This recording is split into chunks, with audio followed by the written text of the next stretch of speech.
মসজিদে নববী। পবিত্র কাবা শরীফের পরেই গুরুত্বপূর্ণ ও পবিত্র নিদর্শন হিসেবে বিবেচিত হয় এই মসজিদটি।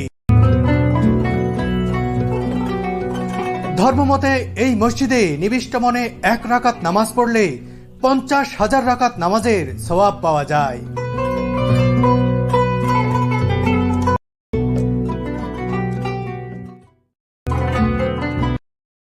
গম্বুজের নিচেই শায়িত রয়েছেন সারা বিশ্বের সর্বশ্রেষ্ঠ মানব যাকে বলা হয় হযরত মুহাম্মদ সাল্লাল্লাহু আলাইহি ওয়াসাল্লাম। পবিত্র এই মসজিদের ধর্মীয় গুরুত্ব বিবেচনায় ও প্রিয় নবীজির রওজা মোবারক নিজ চোখে একবার দেখতে এই মসজিদে ছুটে আসেন ধর্মপ্রাণ মুসলিমরা। এই মসজিদের নিদর্শনগুলো দেখতে, ইতিহাস সম্পর্কে জানতে আর তা আপনাদের সামনে তুলে ধরতে।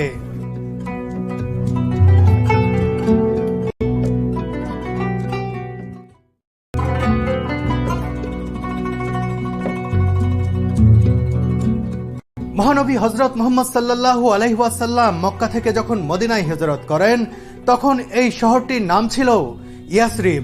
আগমনের পরপরই ইয়াসরিব নামটি পরিবর্তন করে তিনি মদিনা নামকরণ করেন। কিন্তু সেই সময় নামাজ আদায় করার জন্য মদিনাতে কোনো মসজিদ ছিল না। এই অবস্থায় নবীজি সাল্লাল্লাহু আলাইহি ওয়াসাল্লাম নিজেই একটি মসজিদের ভিত্তিপ্রস্তর স্থাপন করেন আর এই মসজিদের নাম দেন মদিনা মসজিদ। পরে এটির নাম হয়ে যায় মসজিদে নববী, যার বাংলা অর্থ করলে দাঁড়ায় নবীজির মসজিদ। প্রথমে মসজিদটি নির্মাণ করতে সময় লেগেছিল প্রায় 7 মাস, অর্থাৎ 622 খ্রিস্টাব্দের সেপ্টেম্বরে শুরু হয়ে 623 খ্রিস্টাব্দের মাঝামাঝি সময় পর্যন্ত প্রায় 7 মাস ব্যাপী প্রথম মদিনা মসজিদের নির্মাণ কাজের সময় ধরা হয়। নবীজি সাল্লাল্লাহু আলাইহি ওয়াসাল্লামের হস্ত মোবারকে ভিত্তি দেয়া পবিত্র মদিনা মসজিদ নির্মাণের জন্য নাজ্জার গোত্রের সাহুল ও সোহাইল নামের 2 যুবকের কাছ থেকে প্রয়োজনীয় জমি কিনেছিলেন। এই জমির ক্ষুদ্র অংশে নবীজি সাল্লাল্লাহু আলাইহি ওয়াসাল্লাম বাসস্থান নির্মাণ করে বাকি পুরো অংশেই মসজিদ নির্মাণ শুরু করেন।